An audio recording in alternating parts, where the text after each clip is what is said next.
شروع اللہ کا نام لے کر جو بڑا مہربان نہایت رحم والا ہے۔ کاف ہا یا عین صاد، یہ تمہارے پروردگار کی مہربانی کا بیان ہے جو اس نے اپنے بندے زکریا پر کی تھی جب انہوں نے اپنے پروردگار کو دبی آواز سے پکارا اور کہا کہ اے میرے پروردگار، میری ہڈیاں بڑھاپے کے سبب کمزور ہو گئی ہیں اور سر سفید بالوں کی وجہ سے چمکنے لگا ہے، اور اے میرے پروردگار، میں تجھ سے مانگ کر کبھی محروم نہیں رہا، اور میں اپنے بعد اپنے بھائی بندوں سے ڈرتا ہوں، اور میری بیوی بانجھ ہے، پھر بھی مجھے اپنے پاس سے ایک وارث عطا فرما جو میری اور اولاد یعقوب کی میراث کا مالک ہو، اور اے میرے پروردگار اس کو خوش اخلاق بنائیو۔ فرمایا اے زکریا، ہم تم کو ایک لڑکے کی بشارت دیتے ہیں جس کا نام یحییٰ ہوگا، اس سے پہلے ہم نے اس نام کا کوئی شخص پیدا نہیں کیا۔ انہوں نے کہا کہ پروردگار، میرے ہاں کس طرح لڑکا ہوگا جبکہ میری بیوی بانجھ ہے اور میں بڑھاپے کی اس حالت کو پہنچ گیا کہ سوکھ گیا ہوں؟ حکم ہوا کہ اسی طرح ہوگا۔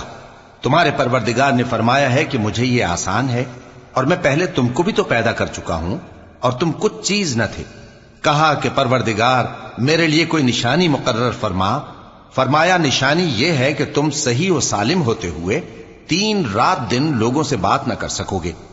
پھر وہ عبادت کے حجرے سے نکل کر اپنی قوم کے پاس آئے تو ان سے اشارے سے کہا کہ صبح و شام تسبیح کرتے رہو۔